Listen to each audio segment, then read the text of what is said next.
Cool. Okay, so Torah Portion Vayera, that's how it's pronounced. We're going to continue to go through Genesis, and as we saw a couple of weeks ago, the people in Genesis don't have the scriptures. They don't have the Torah. But what they do have is faith, so that when Yehovah appears to them, they do what he says to do. They get their instructions live from Yehovah. And we're going to see Abraham kind of get into grips with who Yehovah is. He's learning about him on the fly as all of these things are happening. And we're going to look at the idea. Anyone who came to Sukkot knows that what's been on my mind recently is this idea of put away the foreign gods from among you. As we've all kind of come to a point where we're obedient to Torah. Torah is not a problem. What's a problem is some of the false ideas that we've got about who Yehovah is. I'm going to be particularly looking at it in Torah Portion Vayera, but it comes up quite a bit in this Torah portion as well, because we've just got some foreign concepts of who he is that don't come from the Bible. They just come from, I don't know, either our experience or what we were expecting, and then how our walks have turned out, and they're not actually scriptural. He's very gracious. He meets us where we're at, and he meets us in these things. I spoke a couple of weeks ago about how I had all sorts of crazy ideas about what God is, as I would have seen it at the time, and he met me where I was in my understanding, but he also drew me out of that. He guided me through it. Hebrews 11:8-10 says, "By belief Abraham obeyed when he was called to go out to the place which he was about to receive as an inheritance. And he went out not knowing where he was going. By belief he sojourned in the land of promise as a stranger, dwelling in tents with Yitzchak and Yaakov, the heirs with him of the same promise. For he was looking for the city having foundations, whose builder and maker is Elohim." Okay, so he'd received these instructions from Yehovah, and for us, we've received the instructions. We've got his word, we've got his Torah. And he went out, and he just went to the place where he'd been instructed to go. He was living life as he'd been instructed to live life. But when he got there, even though he'd been told, "You're going to inherit this place, that's what I'm going to do, this is my promise to you," when he arrived there, he just followed the instruction that he'd been given. And that was enough. He wasn't constantly in prayer to Yehovah saying, "How are you going to do this? How are you going to bring about the thing that you've promised?" He just went, and he lived life in the land. You know, when Lot was kidnapped, when all the things that were happening to him, these were just events that were happening, and he just trusted in Yehovah. He followed the instructions that he'd been given, trusted in Yehovah, and dealt with the events as they came up in his life. But this is where we're going to find him at the beginning of the Torah portion. It says that he was dwelling in tents. Yehovah appeared to him by the terebinth trees of Mamre. As we've seen before, Mamre was a guy. They were his terebinth trees, while he was sitting in the tent door in the heat of the day. So he lifted his eyes and looked, and he saw 3 men standing opposite him. And when he saw them, he ran from the tent door to meet them and bowed himself to the ground. Okay, so these people are described as 3 men. And he said, "Yehovah, if I found favor in your eyes, please do not pass your servant by. So, don't ever let anybody ever tell you that Yehovah has never come to the earth as a man, because he has." And this is something that we're going to look at. Okay, in the beginning, there was Yehovah. Yehovah created the heavens, and he created the earth. But the important thing about this is that the heavens and the earth are creations. Yehovah is outside of them. He created them, but he was outside of them. The thing which throws people off when they're trying to understand how Yehovah could have come to the earth as a man, how Yeshua could be Yehovah, is their concept of who Yehovah is that he's the Father. But where's the Father? The Father's in heaven. Okay? He wasn't creating the heavens and the earth from heaven. He created the heavens and the earth from outside of heaven, and then he came to dwell in the temple which is in heaven. And there's a temple on the earth as well, and he came and he dwelt in the temple on the earth. So he was simultaneously dwelling in the temple in heaven and the temple on the earth. He can also come to dwell in us as his temple as well. But it's all Yehovah, because Yehovah is outside of it all and he is coming into his creation.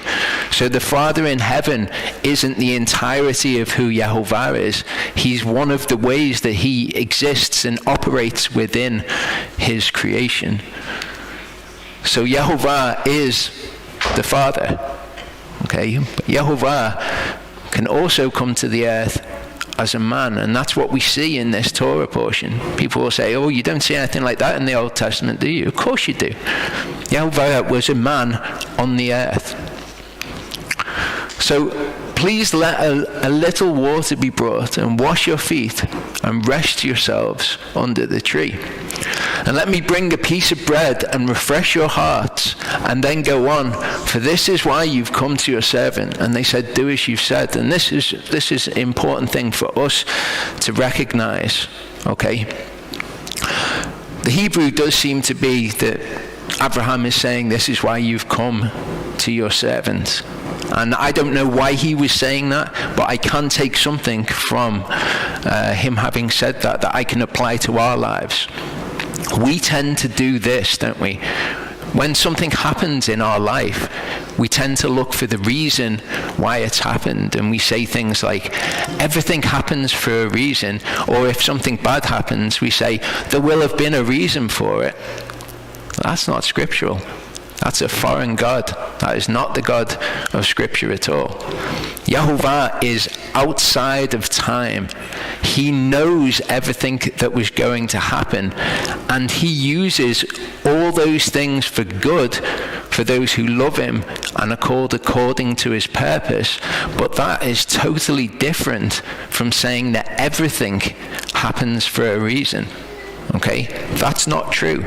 When something happens in our lives, we can't be saying, well, there's a reason for it. We could say, Yehovah will use this for good, ultimately, but we can't say that everything happens for a reason. That's not scriptural. That's an example of the sort of mythology that I'm talking about.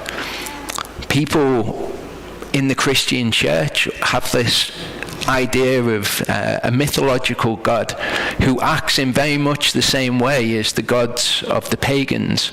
There's a very new agey idea of, everything happens for a reason. When I moved into my flat, there's a girl who lives opposite, and she was locked out of her flat one day. I was speaking to her, and she said, what do you do? I said, I'm a pastor. Believing God. And I was telling her a little bit about that, and she said, oh, I believe everything happens for a reason too. And that's kind of the concept that people have in their heads of what it is to believe in God. It's certainly very prevalent in the Christian church, but these are the sort of things that we need to weed out of our understanding and the way that we expect him to operate in our lives. Judges 6:15-23 says, and he said to him, O Yehovah, with what do I save Yisrael? See, my clan is the weakest in Manasseh, and I am least in my father's house. And Yehovah said to him, because I am with you, you shall smite the Midianites as one man. This is really key for us to understand. How are we to go about our lives if we're not to constantly be praying to him for direction, constantly be asking him to show us a little bit of the future? That's the key to it, isn't it? Because I am with you. And that's all that we need to know. We don't need to be trying to ask him directly for wisdom for our lives. We just get on and we do his instructions. That is by far and away enough wisdom for us to live the lives that we need to live. He operates in the background. He is with us throughout all of it. But we're constantly trying to take some of his control of the situation and ask him for it kind of in advance. But that's enough for us, the idea of be still and know that I am God. Okay, you don't need to understand all of this in advance. In fact, you can't understand all of this in advance. There's no way that this could be related to you, and then you could live it out. If you knew what the future was in advance, you would change the future by your knowledge of it. And he said to him, please, if I found favor in your eyes, then show me a sign that it is you who are speaking with me. And we've looked at this before, but this is something vital, because people will use phrases like, Yehovah told me this, or Yehovah told me that. But when he appears to these people, he appears to them directly, and he tells them very, very plainly what it is that he wants them to do. If he's going to say, I want you to do this, he appears to them and tells them, or he'll appear in a dream and tell them very explicitly what it is that he wants them to do. Okay, people will get the idea that Yehovah is speaking to them somehow through the events of their life or whatever it is. But we've got to come to terms with the fact that that's not the Elohim that we see in scriptures. I've talked before about looking at signs and looking at things that are happening around us and subjectively interpreting them and almost treating Yehovah as if he's going to give us a trail of breadcrumbs to follow through our life. And people will say things like, I prayed about it and I feel peace about it. So what? The heart's deceitfully wicked above all things. Praying and feeling peace about things is not found in Scripture. Praying and not feeling something is, not feeling peace about it. That's not a sign that that's not what you're to do. Okay, again, we don't find anything like that in Scripture. We have our desires, what we want to do. And sometimes we're going to feel good about an idea, and sometimes we're going to be scared. And Yehovah says to us, when these thoughts come up in your heart and you feel scared, do not fear, for I am with you. He doesn't say, if those thoughts come up in your heart, that's a bad sign because you don't feel peace about it. That's a foreign God. But these are the terms very much that Christians speak in, and it kind of becomes incorporated into everyone's idea of who God is. So when they come to God, they're expecting all of these things. And as I say, he's gracious and he meets us in those things. And not to say that he won't work through a situation like that. The situations that I described, I had such a crazy idea of who he was. But he met me in that and he was gracious. But there did come a point when it was enough. And I stopped taking my insulin. And I ended up in hospital. I ended up in an ambulance. So he guided me through it, but then when it came to a point, he was like, no, this is wrong. Your understanding here is wrong. And then something bad happened. It seemed to be bad to me, but he was with me in all of it. And I learned something about who he was through something that I thought was very bad at the time. And there's been many incidents of this happening recently. Please do not move away from here until I come to you and bring out my offering and set it before you. And he said, I shall stay until you return. And Gideon went in and prepared a young goat and unleavened bread from an ephah of flour. The meat he put in a basket and the broth in a pot. And he brought them out to him under the terebinth tree, and he presented this. This is an incredibly similar situation to what we're seeing with Abraham here. He takes an animal of the flock, he prepares it. He makes unleavened bread from an ephah of flour. Now when he goes into Sarah, he says, take 3 measures of fine flour and prepare unleavened bread. But that word measure is actually thought to be 1/3 of an ephah. So 3 of them would be an ephah of flour. And where are they when this is happening? They're underneath the terebinth tree. So it's a very similar situation that we're seeing here. And the angel of Elohim said to him, take the meat and the unleavened bread and lay them on this rock and pour out the broth. And he did so. And the angel of Yehovah put forth the end of the staff that was in his hand and touched the meat and the unleavened bread. The fire went up out the rock and consumed the meat and the unleavened bread. And the angel of Yehovah went from his sight. So he gives him a sign. He asks him for a sign. So I've said it to people before, but if you think that Yehovah is speaking to you in a way that is just completely unscriptural, then fair enough. but test it. Ask him for a sign that he's speaking to you, because he's not the author of confusion. He doesn't tell you something and then refuse to validate that with you. And if he doesn't give you a sign, it wasn't him. And that can be really dangerous, because we know that we're prone to listening to deceptive and seductive spirits. So if he doesn't give a sign for whatever it is, then it's not from him. I would say to people, don't be looking for those sorts of things anyway to instruct you in your life, because it's unreliable, because it's not found in Scripture. And as I say, we've come to a point where we're obedient to the Torah now. That's just something that we do by faith. But we need to draw closer to Elohim, because we want to know who he actually is. We want to be able to live that life as well, where we're not constantly looking for some kind of guidance and some kind of reassurance, because the idea that everything happens for a reason is incredibly seductive, because it kind of gives you a comfort blanket. Oh, everything's happening for a reason, it's fine. We actually need to be getting our sense of security from knowing that he is Elohim, being still and knowing that he is Elohim in whatever it is that we're going through in our lives. And that provides a much greater sense of security than the false notion of who he is and the false deity idea. And when Gideon saw that he was an angel of Yahovah, Gideon said, "O Master Yahovah, for I have seen an angel of Yahovah face to face." And Yahovah said to him, "Peace be with you. Do not fear. You do not die." So that's an interesting phrase, isn't it, for Yahovah on the earth to be using, "Peace be with you." I know somebody else who used that phrase. So Abraham ran into the tent to Sarah and said, "Hurry, make ready 3 measures of fine flour, knead it and make cakes." And Abraham ran to the herd, took a tender and good calf and gave it to a young man, and he hurried to prepare it.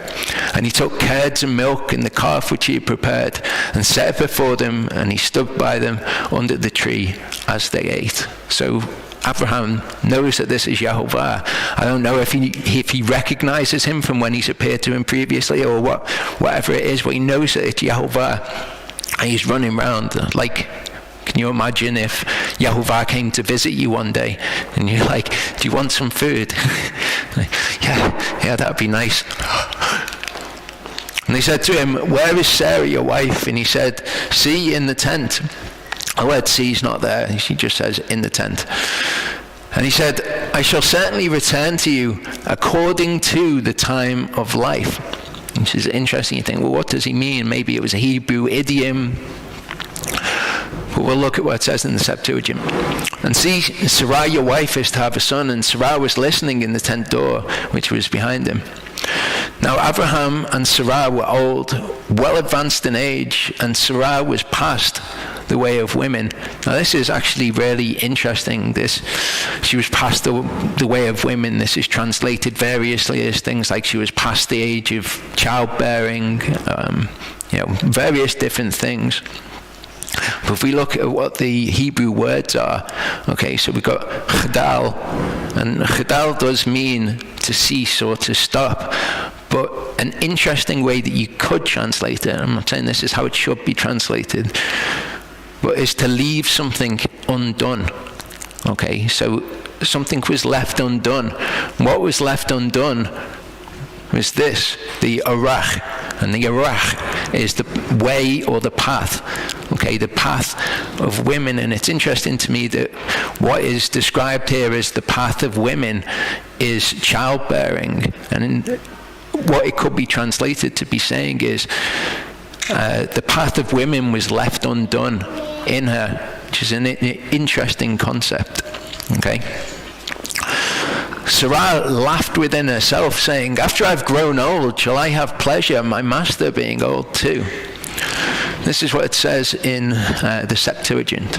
It says, "And he said, returning, I will come to you according to this time, to the hour," is what it says in the Septuagint, not according to the time of life.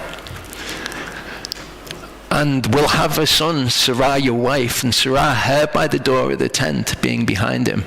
And Abraham and Sarah were older, advanced of days, ceased and Sarah to be in the feminine ways. And this passage actually shows us some interesting stuff, or some interesting considerations when we're taking what the Septuagint says compared to what the Masoretic text says.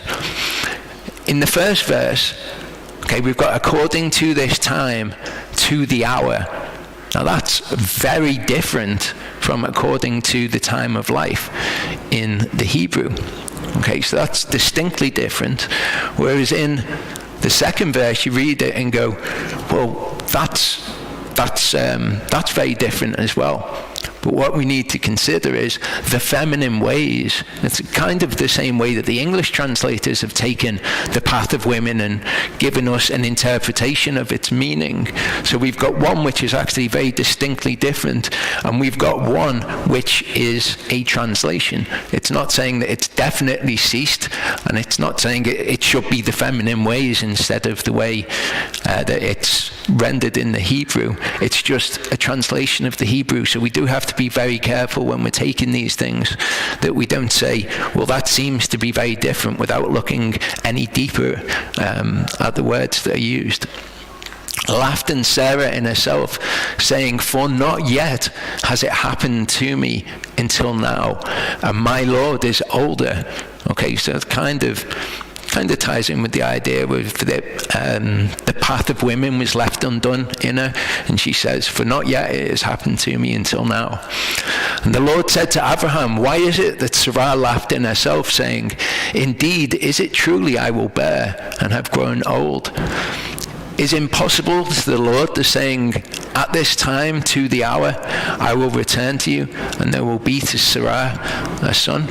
Okay, so it's different, isn't it? Verse 13 says, and Yehovah said to Abraham, why did Sarah laugh, saying, shall I truly have a child since I am old? Is any matter too hard for Yehovah? At the appointed time, I'm going to return to you according to the time of life, and Sarah is to have a son. Now, again, we can see something interesting from the translation, because we know the appointed time in Hebrew is Moedim. They're not always the feast days. The feast days are Yehovah's Moedim, so they're his appointed times, but there can be an appointed time outside of that. It's a concept which exists independently. Okay, at the appointed time. And the word that's used in the Greek there is the word that is in Genesis 1 when it says they shall be for days and years and for seasons. The word seasons we know is Moedim in the Hebrew. So what we have in the Greek is a rendering of what it says in the Hebrew again, but it seems to be written differently. But again, this according to the time of life, okay, that is the et chai in Hebrew, et time, chai life. So it literally says the time of life, whereas in the Greek, it does use the word ora, which is hour. Okay, to the hour, it says in the Greek. So I'd suggest that that's a significant difference. But Sarah denied it, saying, I did not laugh, for she was afraid. And he said, no, but you did laugh. And this is interesting to me with this idea of these people are coming to know who he is through their interactions with him. When we consider in Exodus 6:3, it says, I appeared to Abraham, to Yitzchak, and to Yaakov as El Shaddai, and by my name, Yehovah, I have not been known to them. Okay, so when he appeared to them, he appeared as God Almighty, the powerful El. Okay, he said, by my name, Yehovah, I have not been known to them. And we've looked before at how Yehovah is a contraction of the three tenses of I am. Okay, it's he who was, who is, and is to come. Okay, and they didn't know him as the Yehovah outside of time. We've had people send messages commenting, saying, why do you use the name Yehovah? Why is it Yehovah? Hovah means destruction. Well, the problem is you can't parse a Hebrew word like that. The way that Yehovah is correctly parsed is that it's the three forms of I am, which is why he says, I am that I am. And then he says, therefore, go and tell them that Yehovah has sent you. And we'll have people say, like, well, why don't you use the word Yahweh? Okay, so I thought I would explain these things. We don't use the name Yahweh because Yahweh comes from, the only source for Yahweh is Gesenius, the guy that wrote the Hebrew Chaldee lexicon. And he makes an argument for Yahweh because the Samaritans, the Sumerians were heard to have used the name Yahweh. The problem with that is they had a temple which was supposed to be a temple to Yehovah. They had another unauthorized temple, but it became a temple to Jupiter. And Jupiter in that language is Yahweh Pater. Yahweh Pater. So when they were heard to speak the name Yahweh, we've got Yahweh Pater, which can be interpreted as Father Yahweh. Pater, as in paternal. Yahweh Pater is not Father Yahweh, it's Jupiter. So we don't use the name Yahweh either because there's just no source for the name Yahweh. Similarly, the name Yahuwah. Okay, Yahuwah. Yahuwah is actually a word that's been made up recently. We've got no kind of historical record of it existing as a word for one really good reason. In Hebrew, Yahuwah isn't a word that you can write. You can't have the two vowels next to each other like that. It's just not a valid Hebrew word.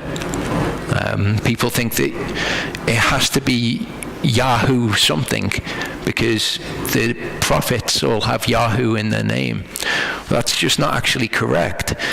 You know, we've got the name Elijah written as Eliyah as well as Eliyahu, and when you have Yahoo on the end of names, oftentimes you'll find them written elsewhere with just Yah on the end. We'll see an example later on, but that's not even a good argument for why that would have to be part of his name anyway.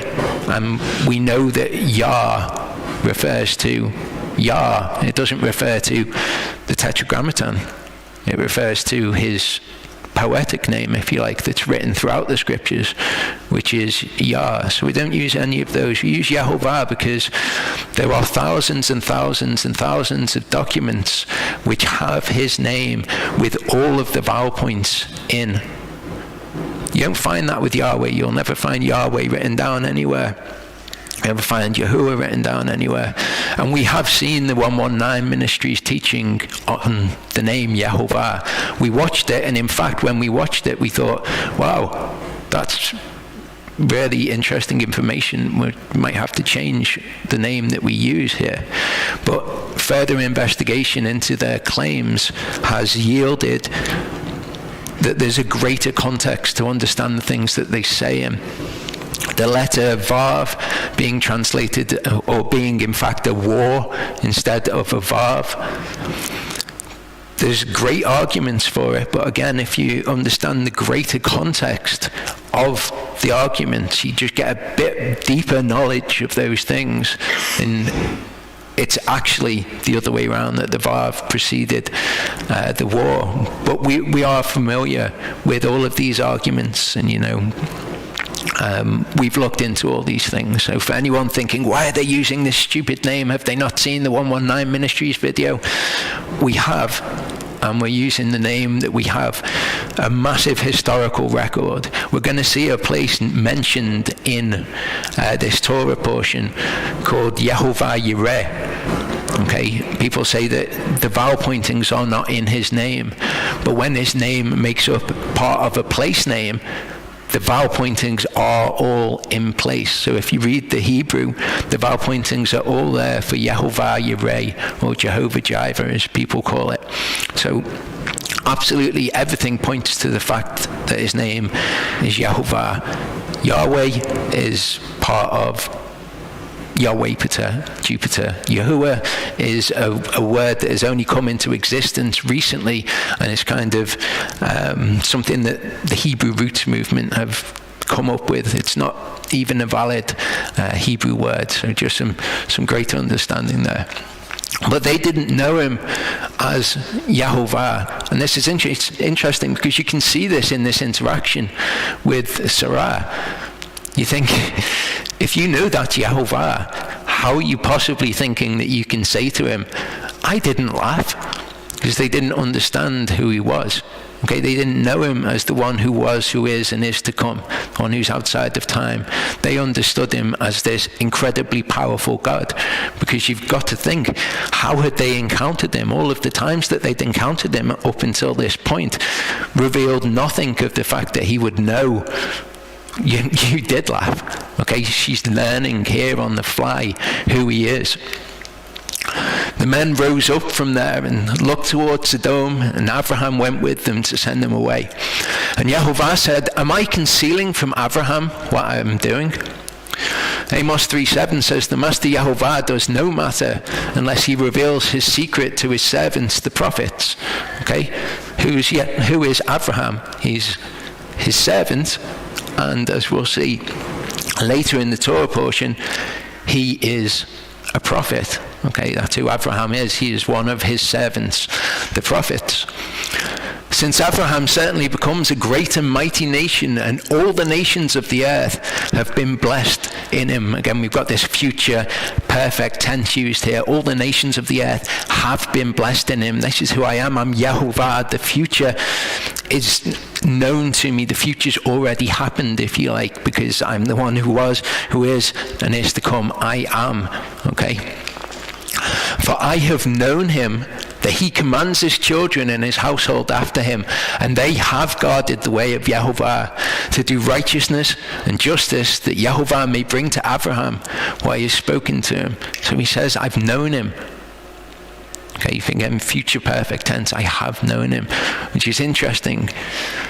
Romans 8:29 says, those whom he knew beforehand. This is what it is to be known of Yahovah. It's to be foreknown by him. He says, I've known Abraham. Abraham is not going to be one of the ones to whom Yeshua says, I never knew you. Okay, they're all going to come to him and say, look at all these amazing works we did. And he's just going to say, you're not one of the chosen. I never knew you.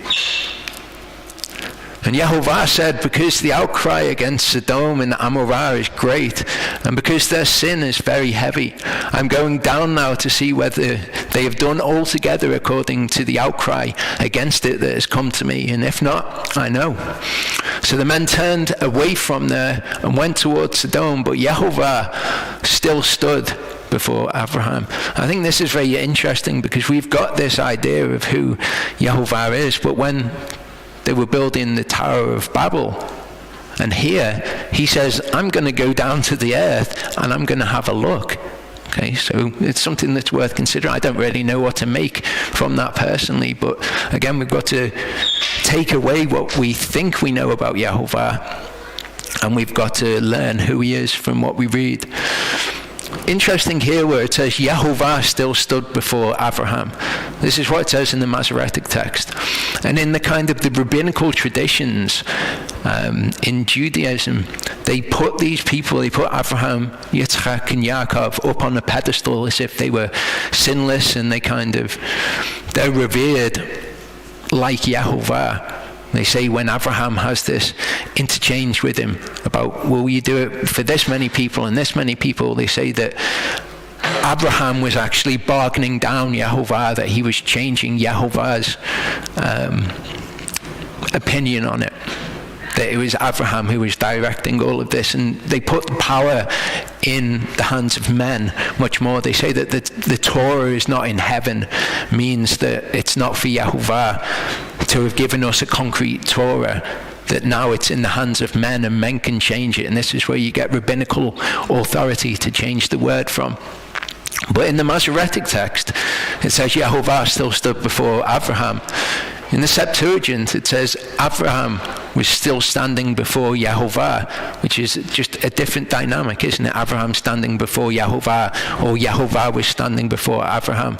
And there's actually something that's still in the Masoretic text that we'll see later, which confirms that it was Abraham standing before Yehovah, not the other way around. Abraham drew near and said, would you also destroy the righteous with the wrong? And again, he's learning who Yehovah is here, and he starts to bargain him down. Suppose there are 50 righteous within the city. Would you also destroy the place and not spare it for the 50 righteous that were in it? Far be it from you to act in this way, to slay the righteous with the wrong, so that the righteous should be as the wrong. Far be it from you. Does the judge of all the earth not do right? Again, he's learning who he is. He's not commanding Yehovah and how Yehovah sees things. He's learning who he is, and he's saying, you're the judge of all the earth. You are El Shaddai. Are you going to do something that is wrong? You're going to slay the righteous? And Yehovah says, if I find in Sodom 50 righteous within the city, then I shall spare it for all the place for their sakes. And Abraham answered and said, look, please, I who am but dust and ashes have taken it upon myself to speak to Yehovah. Suppose there are 5 less than the 50 righteous. Would you destroy all of the city for the lack of 5? And he said, if I find there 45, I destroy not. And he spoke to him yet again and said, suppose there are found 40. And he said, I do not because of the 40. And he said, please let Yehovah not be displeased, and I speak. Suppose there are found 30. And he said, I do not if I find 30 there. He said, please, I've taken it upon myself to speak to Yehovah. Suppose there are found 20. And he said, I do not destroy for the sake of 20. And he said, please let not Yehovah be displeased, and I will speak only this time. Suppose there are found 10. And he said, I do not destroy for the sake of 10. So Abraham's learning who he is. We're going to learn more of who Yehovah is when he actually goes to Sodom and Amorah, because he doesn't destroy it for 4 people. In fact, Lot is the only one which is described in the scriptures as righteous. So it's not 10, that wasn't the limit. Abraham's just said to him, look, I'm not going to ask you anymore. What about 10 people? And it's perhaps true that Abraham thought that they were going to find 10 righteous there because of Lot's family, which we'll see. But Yehovah will not destroy for the sake of the righteous, and we're going to see him tell us that. Again, I appeared to Abraham, to Yitzchak, and to Yaakov as El Shaddai, and by my name, Yehovah, I have not been known to them. So when we're seeing these interactions, we have to bear in mind that they are just learning who he is. They had the concept of who he is. They appreciated some of who he was, but they didn't know who he was like we know who he is. Then Yehovah went away as soon as he had ended speaking to Abraham, and Abraham returned to his place. And we're not going to see Yehovah again until Sodom and Gomorrah are destroyed. The 2 angels came to Sodom in the evening. So there were 3 of them. 2 of them went off, and these are the 2 that we see here. Yehovah stayed with Abraham, and we'll see him again shortly. The 2 angels came to Sodom in the evening, and Lot was sitting in the gate of Sodom. And when Lot saw them, he rose up to meet them, and he bowed himself with his face towards the ground. And he said, look, please, my masters, turn into your servant's house and spend the night and wash your feet, rise early and go your way. Which I think is a weird thing for him to have said to them. I don't really understand the context of what's going on here. Maybe he was trying to tell them, I'm not going to trouble you or keep you up. But the idea of wash your feet, come inside, rise early and get on your way just reads weird to me. And they said, no, but let us spend the night in the open square. And he urged them strongly, and they turned into him and came into his house. And he made them a feast and baked unleavened bread, and they ate. And the word feast there is mishta. Because when I read this, I thought, that's weird, isn't it? He made them a feast when they'd come in the evening. And also baked unleavened bread. The unleavened bread isn't part of the feast. I just thought that's weird. So I looked at the word mishta, and it can mean a feast, like a big spread of food, but it can also mean a drink, which is what I probably think that this What I think this probably means, he made them a drink and baked them unleavened bread and they ate. I think that's probably more likely than he made them a feast, but maybe he did. Maybe he appreciated who they were. Before they lay down, the men of the city, the men of Sodom, both old and young, all the people from every part surrounded the house. And they called to Lot and said to him, "Where are the men who came to you tonight? Bring them out to us and let us know them. We want to have sex with these men." And bear in mind who this is.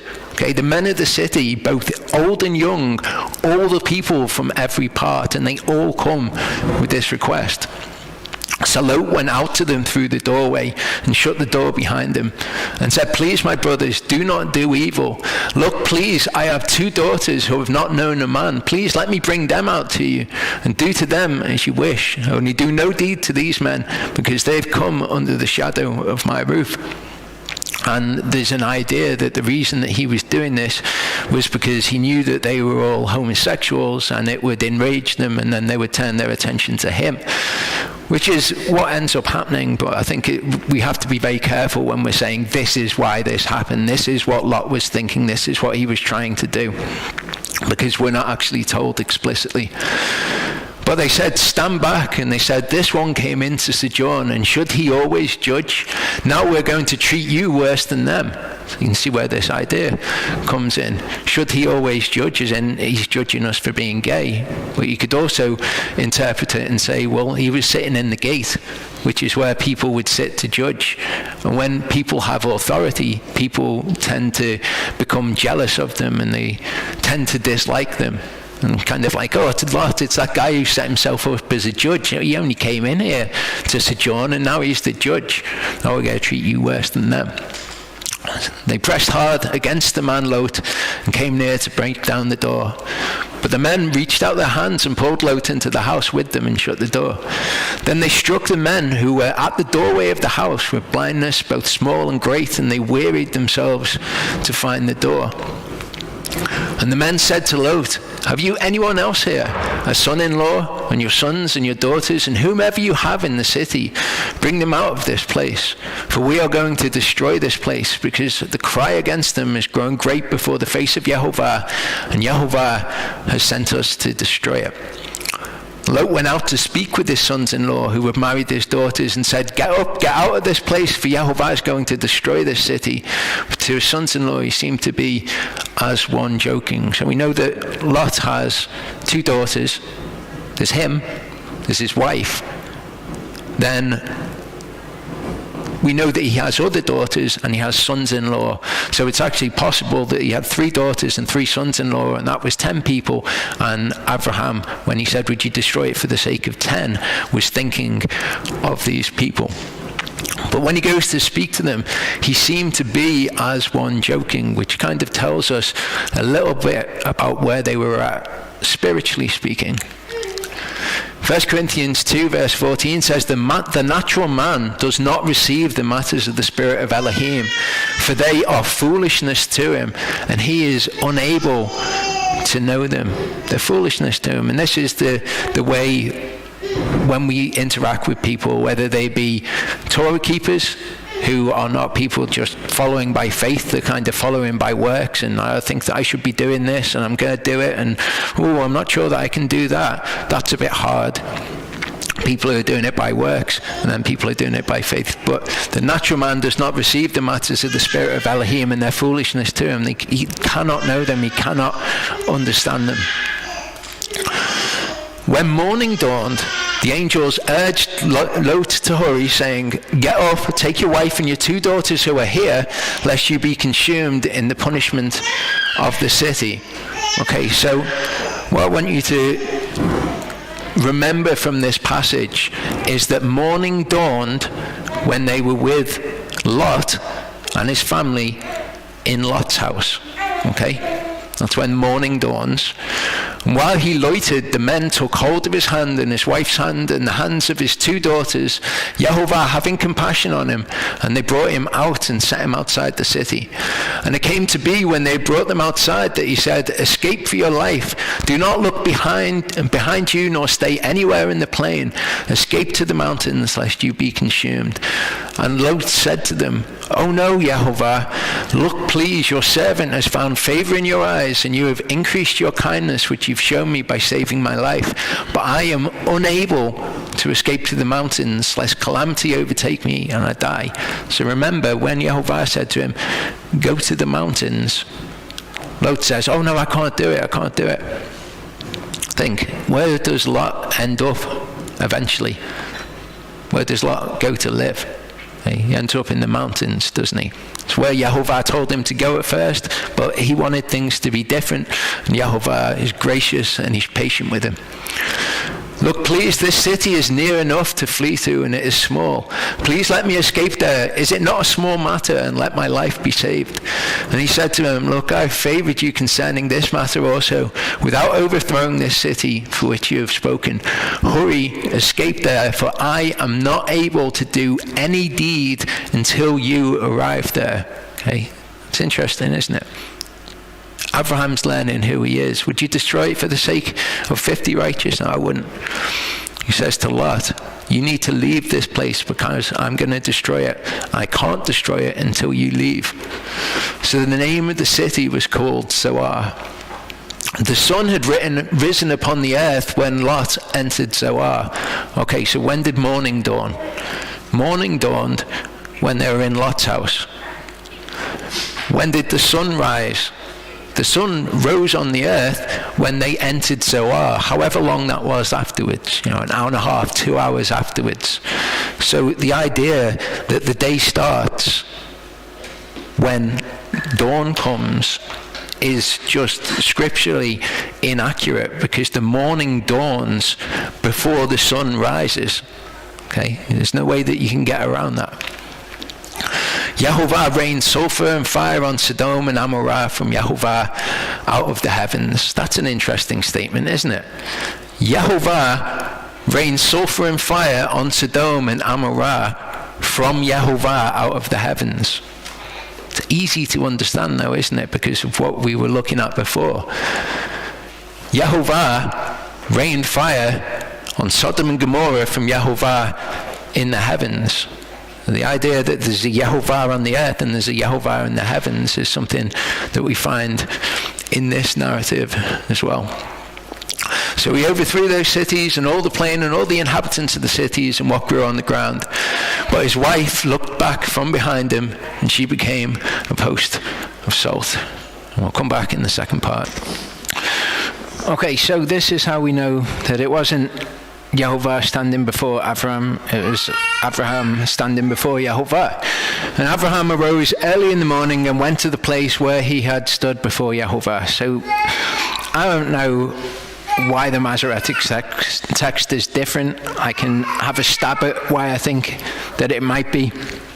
But it seems to me like this is like they changed one thing and forgot to change it so that it was consistent throughout the narrative. That's what it seems like to me. He looked towards Sodom and Amorah and towards all the land of the plain, and he looked and saw the smoke of the land which went up like the smoke of a furnace. Thus it came to be when Elohim destroyed the cities of the plain, that Elohim remembered Abraham and sent Lot out of the midst of the overthrow when he overthrew the cities in which Lot had dwelt. And Lot went up out of Zoar and dwelt in the mountains. So Yehovah tells him, go to the mountains. And he's like, oh, I'm not sure. Can't I just go to the city? Like, okay, yeah, go to the city. And now you're in the mountains, like I knew. And his two daughters were with him, for he was afraid to dwell in Zoar. He was afraid to dwell in the mountains. He was afraid to dwell in Zoar. He and his two daughters dwelt in a cave. The firstborn said to the younger, our father is old, and there is no man on the earth to come into us, as is the way of all the earth. Come, let us make our father drink wine and lie with him, so that we preserve the seed of our father. So again we see the scriptural teaching of kind of being drunk being a bad thing and you losing your inhibitions. We see it with Noah, and we see that is the teaching in scripture. The kings, the physical rulers on the earth, were not allowed to drink wine in case they forgot the Torah, in case they did the justice that they brought about was not good because they've been drinking wine. Jeremiah 37.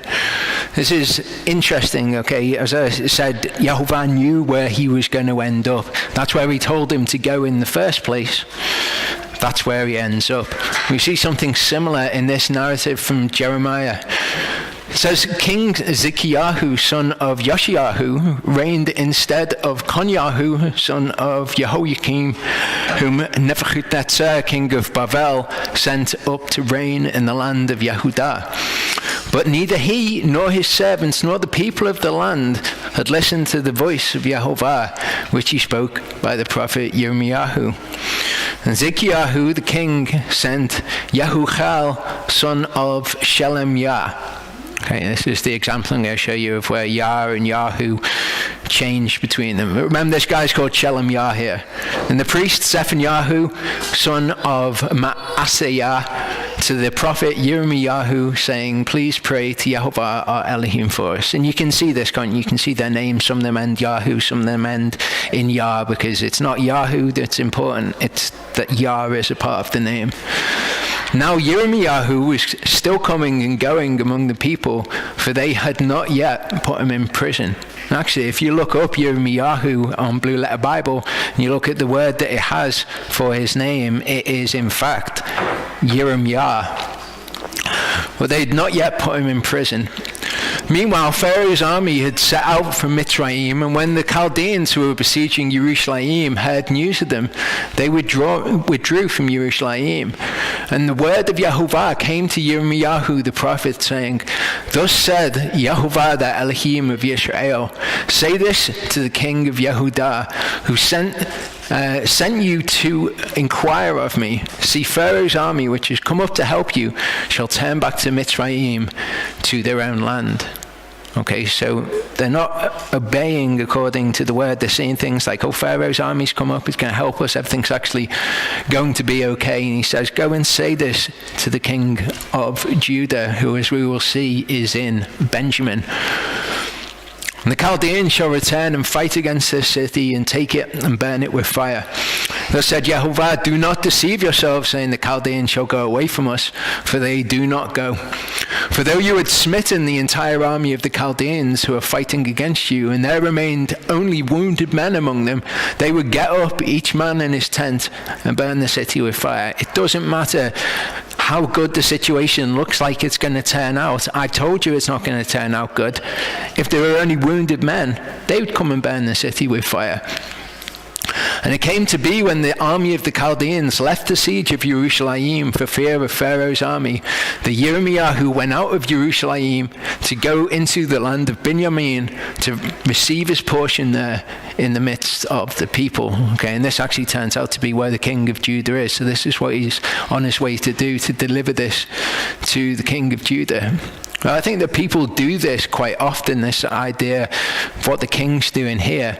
They'll know that they're in disobedience, but they'll be thinking, what's the problem? Everything seems to be going pretty good. This looks like it's going good. This looks like it's going good. But Yehovah has told us it will not work out well for you if you do not obey.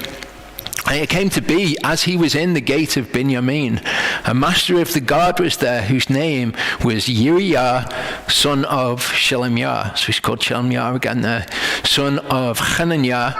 And he seized Yirmiyahu the prophet, saying, you are deserting to the Chaldeans. So he's off on his way to do what Yehovah has told him. And now look, the master of the guard has arrested him. Yirmiyahu said, it's a lie, I'm not deserting to the Chaldeans. But he did not listen to him. And Uriah seized Yirmiyahu and brought him to the heads. And the heads were wroth with Yirmiyahu and smote him and put him in prison in the house of Jehonathan the scribe, for they had made that for a prison. When Yirmiyahu had entered into the dungeon and into the cells, then Yirmiyahu remained there many days. He's thinking, I imagine, I'm doing what Yehovah has told me to do, and now I've got arrested. Maybe he's thinking, what have I done wrong? Maybe I've done something wrong.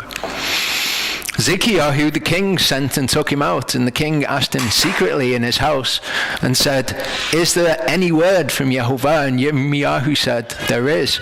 He said, "You are given into the hand of the king of Babel."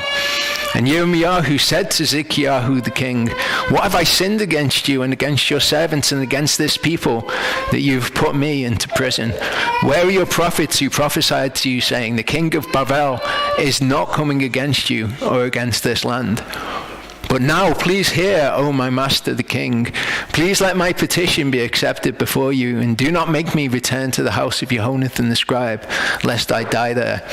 Zikyahu the king then gave orders for Yirmiyahu to be placed in the court of the guard, and that they should give him daily a piece of bread from the baker's street until all the bread in the city was gone. So Yirmiyahu remained in the court of the guard. So at this time, when all the people were starving in the city and they were all dying of hunger, eating their children, all sorts of stuff was going on, Jeremiah, because he was in what he may have perceived to be a bad situation at first.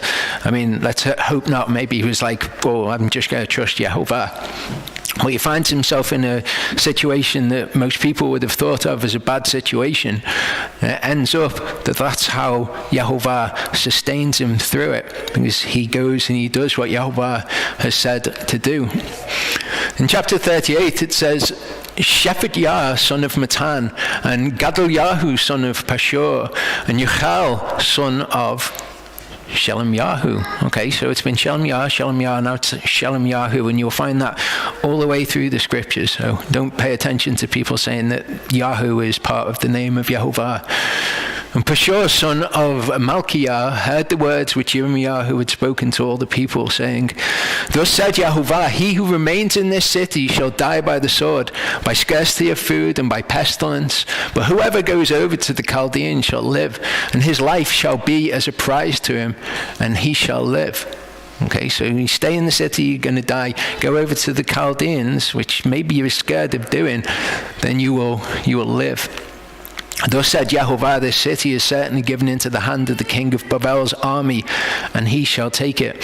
And they're looking at the situation, and maybe it seems like they're going to be rescued by Pharaoh's army, or it seems like the Chaldeans are going to go away, or whatever. But the ones who paid heed to this and didn't lean on their own understanding and look at their situation were the ones who would benefit. Then the king said to the head said to the king, "Please let this man be put to death, because he is weakening the hands of the men of battle who are left in this city, and the hands of all the people by speaking such words to them." Okay, this man who has come speaking the words of Yehovah, he's actually doing harm. He's making the people doubt themselves or whatever. For this man does not seek the peace of this people, but the evil. And this is often how you will be received if you come and speak the words of Yehovah to people who think and act according to what their eyes tell them. Zikyahu the king said, "Look, he is in your hand, for the king is unable to do any matter against you."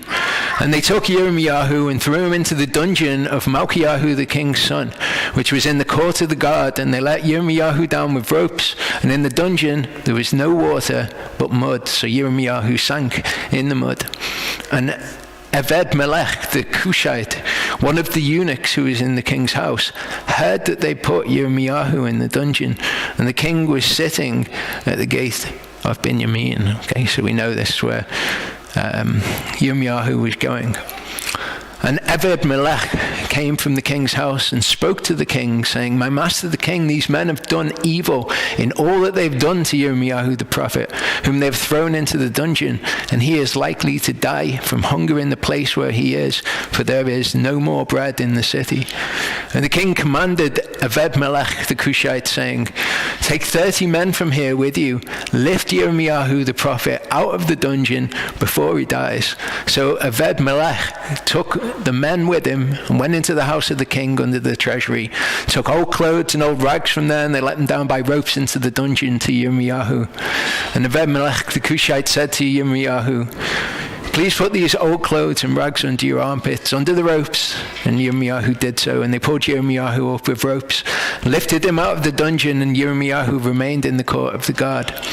Then Zikyahu the king sent and had Yirmiyahu the prophet brought to him at the third entrance of the house of Yehovah. And the king said to Yirmiyahu, I am asking you a matter. Do not hide the matter from me. Yirmiyahu said to Zikyahu, if I declare it to you, shall you not put me to death? And if I give you advice, you shall not listen to me. Zikyahu the king swore secretly to Yirmiyahu, saying, as Yehovah lives, who made us this life, I do not put you to death, nor do I give you into the hands of these men who seek your life. Yirmiyahu said to Zikyahu, thus said Yehovah, the Elohim Zevaot, the Elohim of Israel, if you do indeed surrender to the heads of the king of Bavel, then your king shall live in this city, not be burned with fire. And you and your house shall live. But if you do not surrender to the heads of the king of Bavel, then this city shall be given into the hand of the Chaldeans, and they shall burn it with fire, and you shall not escape from their hand. Then Zikyahu the king said to Yirmiyahu, I'm afraid of the Yehudim who have gone over to the Chaldeans, lest they give me into their hand, and they maltreat me. So all the way through, you see these things where, do this is what Yehovah said to do. Oh no, I'm afraid to do this, I'm afraid to do this. Yirmiyahu said, they shall not hand you over. Please obey the voice of Yehovah, which I speak to you, and let it be well with you, and your life be spared. This is the exact same situation that everyone's in today, because everyone's going to have things in their life that when it comes to, this is what the word says to do, you're going to be scared to do those things, and you have a decision then. Am I going to do them and let my life be good, or am I going to go according to my fear? And then, Yehovah's aims are not going to be thwarted by us, but it will end badly for us, just like Lot. He told him to go to the mountains, and he said, I'm afraid to go to the mountains. And he said, I'm going to go to the city instead. He said, okay, go to the city. And he ends up in the mountains anyway, where Yehovah's will, so to speak, is not going to be thwarted by these things. But if you refuse to surrender, this is the word that Yehovah has shown me. Then see, all the women who are left in the king of Yehudah's house shall be surrendered to the heads of the king of Bavel. And see, they are saying, your close friends have set upon you and prevailed against you. Your feet have sunk in the mire, and they have turned away. And they are going to surrender all your wives and children to the Chaldeans, and you yourself shall not escape from their hand, but be taken by the hand of the king of Bavel, and this city be burned with fire. And Zikyahu said to Yirmiyahu, let no one know of these words, and you shall not die. But if the heads hear that I have spoken with you, and they come to you and say to you, declare to us now what you've said to the king, and also what the king said to you, do not hide it from us, and we do not put you to death, then you shall say to them, I presented my petition before the king, not to send me back to the house of Jehonathan to die there. And all the heads came to Yirmiyahu and asked him, and he informed them according to all these words that the king had commanded them. And they said no more to him, for the matter was not heard. So Yirmiyahu remained in the court of the guard until the day that Jerusalem was taken, and was there when Jerusalem was taken. So he didn't listen to him. They came, and Jerusalem was taken by the king of Bavel. Jeremiah was in this place, in the court of the guard. Jeremiah 39, we hear this is Jeremiah's end in this situation. And Nebuchadnezzar, the king of Bavel, gave an order concerning Yirmiyahu to Nebuzaradan, chief of the guard, saying, take him and look after him, and do no harm whatsoever to him, but do to him even as he shall speak to you. So throughout all of these situations, all of these things which wouldn't have been pleasant things to be going through, the outcome of it was Yehovah was with him in all of it, and it turned out for his good because he trusted Yehovah and he followed what he was told.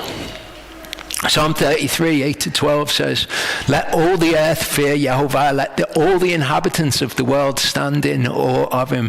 For he spoke and it came to be, he commanded and it stood fast. Yehovah brings the counsel of the nations to naught, he thwarts the plans of the people. This is what we see him doing here. They're looking at things like Pharaoh's army, the army of the Chaldeans. What are they doing? And they should be listening to the word of Yehovah, knowing that that is what is going to stand. The counsel of Yehovah stands forever, the plans of his heart to all generations. Blessed is the nation whose Elohim is Yehovah, the people whom he has chosen as his own inheritance, because they're the people for whom all of these matters are going to work out for good.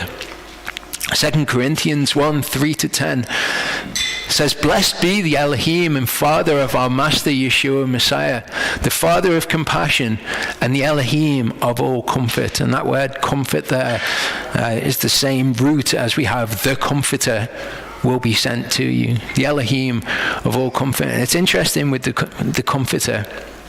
As here we've got the Father and Master of Yeshua Messiah, the Father of compassion, the Elohim of all comfort. So he's the Comforter. We know the Holy Spirit is the Comforter in Scripture. And rabbinical teaching on the Messiah that actually comes from the Scriptures, comes from the phrase the Comforter, they call Mashiach. They call Mashiach ben Yosef, as they see it. They call him the Comforter also. So all three are given the title of the Comforter. He's comforting us in all our pressure, enabling us to comfort those who are in every pressure. So that's an interesting perspective on why we go through trials, while we go through things in our life. It enables us to counsel and comfort people who are also going through pressure through the comfort which we ourselves are comforted by Elohim. So we experience comfort from Elohim when we go through these things, and then we can minister to others. Because as the sufferings of Messiah overflow in us, so our comfort also overflows through Messiah, because they go hand in hand. One begets the other. And if we suffer pressure, it is for your comfort and salvation, being worked out in enduring the same sufferings which we also suffer. If we are comforted, it is for your comfort and salvation. So the pressure begets the comfort, and each of them beget comfort and salvation, and the ability to comfort others who are going through these things. And our expectation for you is steadfast, because we know that as you are sharing in the sufferings, so also in the comfort. For we do not wish you to be ignorant, brothers, of our pressure which came to us in Asia, that we were weighed down exceedingly beyond ability, so that we despaired even of life. Indeed, we had the sentence of death in ourselves, that we should not trust in ourselves, but in Elohim who raises the dead. So they were put in a situation where they had the death sentence passed on them. But what did that bring about? That they did not trust in themselves, but their trust then can only be in Elohim. You think of people who've been going through sickness recently, myself. Okay, these things are true, because where does your focus go to when you do not have trust in yourself? You don't know what your own future is. Where do you go? You go to Elohim. Elohim comforts you, and it allows you to comfort others. Who rescued us from so great a death, and does rescue, in whom we trust that he should still rescue us. Okay, so he's talking about the physical death with the death penalty, but he's rescued us from the death of the soul, in whom we trust that he shall still rescue us. So they made their father drink wine that night, and the firstborn went in and lay with her father, and he was not aware of it when she lay down or when she arose. And it came to be on the next day that the firstborn said to the younger, "See, I lay with my father last night. Let us make him drink wine tonight as well, and you go in and lie with him, so that we keep the seed of our father." So they made their father drink wine that night as well, and the younger arose and lay with him, and he was not aware of it when she lay down, when she arose. Thus both the daughters of Lot became pregnant by their father. The firstborn bore a son and called his name Moab. He is the father of the Moabites to this day. And the younger also bore a son, his name Ben-Ami. He is the father of the children of Ammon to this day. So throughout the book of Genesis, we're going to see children that came about by works, so to speak, by the will of the people doing what they thought was the right thing to do. Okay, we're going to see it. We've seen it with Yishmael. Okay, we're going to see it, in fact, in this Torah portion, Yishmael, with Yitzchak. Yitzchak was promised, and Abraham takes it upon himself for him to sleep with Hagar and for a child to come because of that, because he was trying to fulfill the promises of Elohim. Here again we see these children that come about that end up causing trouble in the world because they were begotten because of the works of the flesh. Romans 9:6-18 talks of this. It says, however, it's not as though the word of Elohim has failed. They are not all Yisrael who are of Yisrael. Okay, Yisrael, the guy, everyone who's of him is not Yisrael, Yehovah's people in Yehovah's eyes. Neither are they all children because they are the seed of Abraham, but in Yitzchak your seed shall be called. Okay, and Charlie went through the scripture in John 8 recently where they said, we're the seed of Abraham. He said, now if you are of Abraham, you do the works of Abraham. That is, those who are the children of the flesh, these are not the children of Elohim, but the children of the promise are reckoned as the seed. For this is the word of promise, at this time I shall come, and Sarah shall have a son. And not only so, but Rivkah, having conceived by one, our father Yitzchak, yet before they were born or had done any good or evil, in order that the purpose of Elohim according to choice might stand, not of works, but of him who calls. Okay, so it's the choice of Elohim before they were born, before they'd done any good or evil. It was said to her, the greater shall serve the lesser. It's been written, Yaakov I've loved, but Esav I've hated. And we'll look at Esav, who Esav is, spiritually speaking, in a couple of weeks. What then shall we say? Is there unrighteousness with Elohim? Let it not be. For he says to Moshe, I shall favor whomever I favor, and I shall have compassion on whomever I have compassion.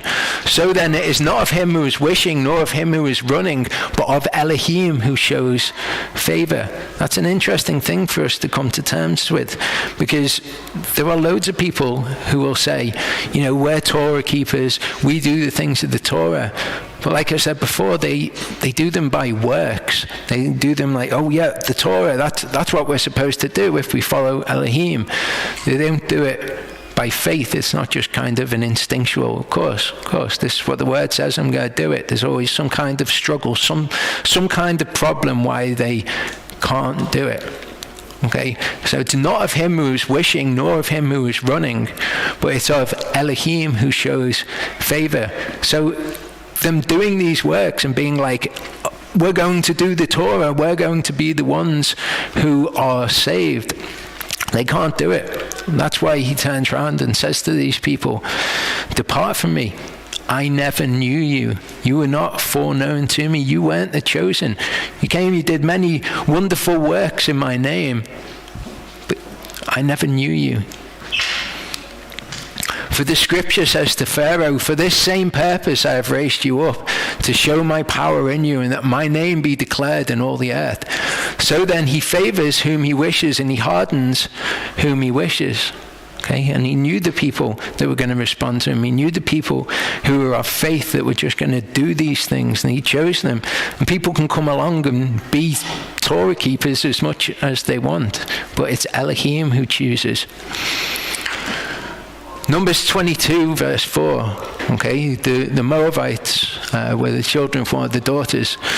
Moab said to the elders of Midian, now this company is licking up all that is around us as an ox licks up the grass. Now Balak, son of Zippor, was king of the Moabites at that time. So these people turn out to be enemies to the Israelites. But Yehovah said to them, don't distress Moab, nor stir yourself up against them in battle, for I do not give you any of their land as a possession, because I've given Ar to the descendants of Lot as a possession. So Yehovah knows what he's bringing about. He knows the reasons that he's brought it about. And he says to us to not interfere in that, to leave certain things to him, us to just get on with living our lives according to righteousness. Abraham set out from there to the land of the south and dwelt between Kadesh and Shur and dwelt in Gerar. And Abraham said concerning Sarai's wife, she is my sister, and Avimelech, king of Gerar, sent and took Sarai. But Elohim came to Avimelech in a dream by night and said to him, see, you are a dead man because of the woman whom you have taken, for she is a man's wife. However, Avimelech had not come nearer, and he said, Yehovah, would you slay a righteous nation also, slay Abraham when he encounters Yehovah? Did he not say to me, she is my sister? And she even herself said, he is my brother. In the integrity of my heart and in the innocence of my hands, I have done this. And Elohim said to him in a dream, yea, I know that you did this in the integrity of your heart, and so I kept you from sinning against me. For this reason, I did not let you touch her. And now return the man's wife, for he is a prophet, and let him pray for you, and you live. But if you do not return her, know that you shall certainly die, you and all that are yours. And there's a lot in this which is interesting. If we consider what we looked at a couple of weeks ago, even as through one man sin did enter into the world, and death through sin, and thus death spread to all men because all sinned. For until the Torah, sin was in the world, but sin is not reckoned when there is no Torah. But death reigned from Adam until Moshe, even over those who had not sinned according to the likeness of the transgression of Adam. So Adam knew what he was doing when he sinned. When there's no Torah, the people aren't held accountable in the same way, but death is going to spread to all men. He says to him, doesn't he? He says, you are a dead man because you have done this. Okay, we go back to the scripture. He says, you're a dead man because of the woman whom you've taken. Okay, and he says, would you slay somebody righteous? I did it in the integrity of my heart. Why did he do it? He did it because Abraham had deceived him. But it's interesting, going back to Adam, Abraham had deceived him like the serpent deceived Eve. He had deceived him by telling him a truth. And then what do we have Yehovah saying? He says, if you do not return her, know that you shall certainly die. That's the exact phrase, you shall surely die, you shall certainly die. Just the different translation.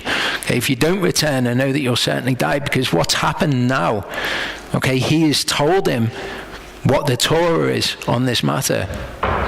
He says, okay, you did it in the integrity of your heart up until this point, but now you know the Torah. And this is what I'm saying. If you do this, you shall certainly die. So we've got an interesting mirror with what is happening with Adam and Eve. We've got the same element present there with Avimelech. So Avimelech rose early in the morning and called all his servants and spoke all these words in their hearing. And the men were greatly frightened. And Avimelech called Abraham and said to him, what have you done to us? And what have I sinned against you that you have brought upon me and my kingdom a great sin? You have done matters to me that should not be done. And Avimelech said to Abraham, what did you see that you have done this matter? And the word see is from ra'ah, from where we get ra'eh, and it means not only to see, like I can see that there, but it also means to understand. What have you seen that you've done this matter? And this is how Abraham responds. He says, only because I said to myself, the fear of Elohim is not in this place, and they shall kill me for the sake of my wife. So this is Abraham's understanding of the situation. It's not necessarily even that the fear of Elohim wasn't in this place. It's just that's what Abraham thought. Again, he's leaning on his own understanding. He's going by the sight of his eyes to work things out rather than doing what is right. And yet she is truly my sister. Again, he deceives, but he deceives through telling the truth. She is the daughter of my father, but not the daughter of my mother, and she became my wife. And it came to be when Elohim caused me to wander from my father's house that I said to her, this is your kindness that you should do to me. In every place, wherever we go, saith me, he is my brother. Then Abimelech took sheep and cattle and male and female servants and gave them to Abraham, and he returned Sarah's wife to him. And Abimelech said, see, my land is before you. Dwell wherever it is good in your eyes. This is a phrase that stuck out to me recently as well, to do whatever is good in your eyes. Obviously, we have the instructions of Yehovah, so to do what is good in our eyes is to do what is good according to his word. And it's almost like this is how we are to live our lives. Do what is good in your eyes, as long as you know that for all these things you will be brought into judgment. And to Sarah he said, see, I have given your brother 1,000 pieces of silver. See, it is to you a covering of eyes before all who are with you, and before all others, and you are cleared before everyone. And it struck me as a weird phrase, so I checked it in the Septuagint. And it says, and to Sarah he said, behold, I have given thy brother 1,000 pieces of silver. Those shall be to thee for the price of thy countenance, it says here. Good example of Greek translations in the Septuagint, telling us a little bit more about what we're reading there. What is somebody's countenance? Okay, in the Greek this word is face or countenance. It's the Hebrew word for face or countenance. It's panim, isn't it? Okay, so the price of thy countenance could be a Greek rendition or an English rendition of a Greek rendition of the price of your panim, which would be the price of your presence. Almost like, well, you've been away from your husband for this time, and this will be the price of your presence. And to all the women who are with you, and speak the truth in all things. Again, I think that change is interesting, because they do, in rabbinical Judaism, they do kind of elevate these people, Sarah, Abraham, Isaac, Jacob. And they elevate them to kind of like a sinless status. But in the Greek, it's like Sarah is rebuked here and told, speak the truth in all things. And Abraham prayed to Elohim, and Elohim healed Avimelech and his wife and his female servants, so they bore children. For Yehovah had closed up all the wombs of the house of Avimelech because of Sarah, Abraham's wife. And we've commented before on the fact that there's something in that Elohim said, go to Abraham and he will pray for you and you will be healed. But there's something for us in this as well. There's something that we are to do which mirrors exactly this. Is any of you suffering evil? Let him pray. Is anyone in good spirits? Let him sing psalms. Is anyone among you sick? Let him call for the elders of the assembly and let them pray over him, having anointed him with oil in the name of the Master. So the instruction that we're given for when we are sick is the same as Abimelech was given. Go to Abraham. He's a prophet. He will pray for you and then you'll be healed. Because it's the same sort of thing, isn't it? It's weird.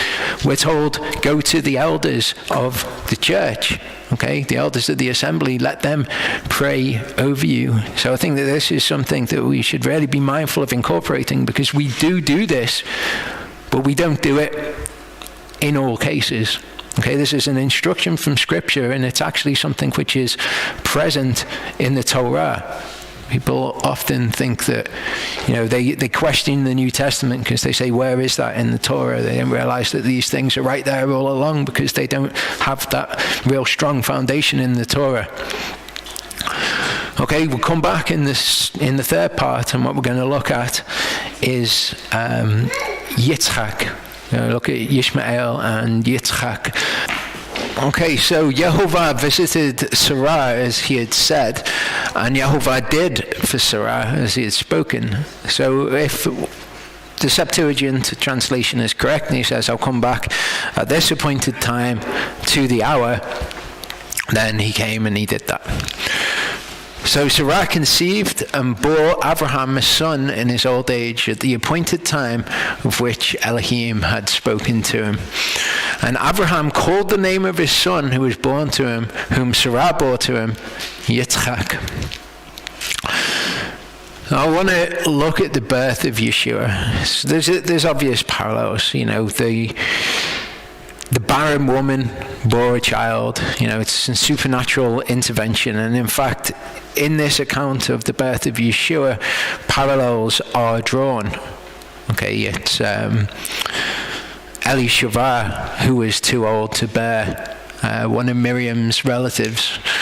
It says, and in the 6th month, the angel Gabriel was sent by Elohim to a city of Galilee named Nazareth, to a maiden engaged to a man whose name was Joseph of the house of David, and the maiden's name was Miriam. And the angel, coming to her, said, Greetings, favored one, the master is with you. Blessed are you among women. But she was greatly disturbed at this word and wondered what kind of greeting this was. And the angel said to her, Do not be afraid, Miriam, for you have found favor with Elohim. And see, you shall conceive in your womb and shall give birth to a son. Really important. She conceived in her womb and gave birth to a son. And call his name Yeshua.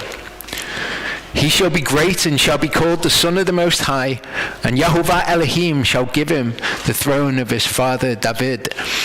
And he shall reign over the house of Yaakov forever, and there shall be no end to his reign.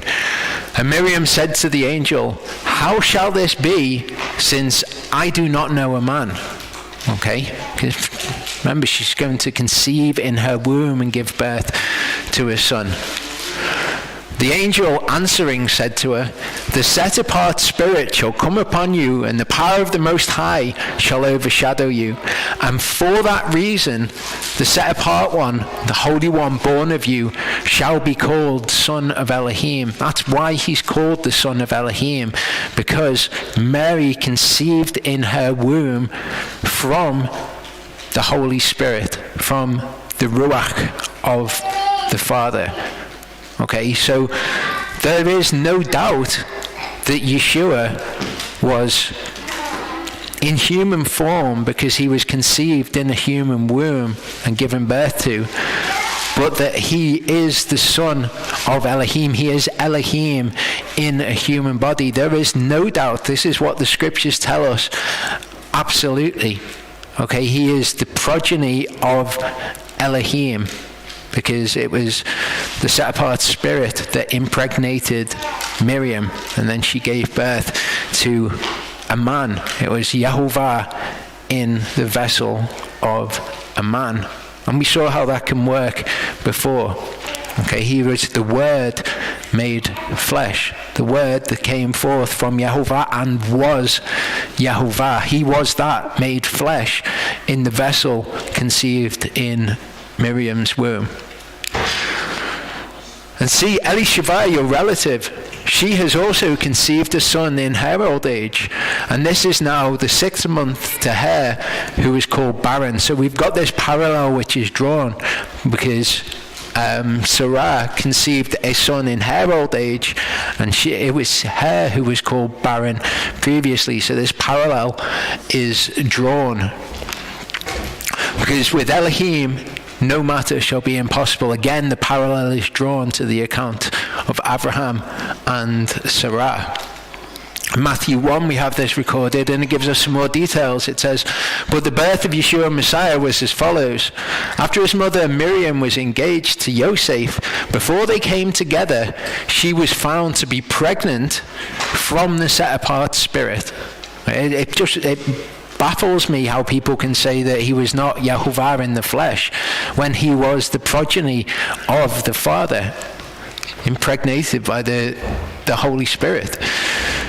And Joseph, her husband, being righteous and not wishing to make a show of her, had in mind to put her away secretly. And somebody asked me recently, they said, does this mean that if you're engaged to somebody and you want to separate from them, that you have to put them away and give them a bill of divorce officially?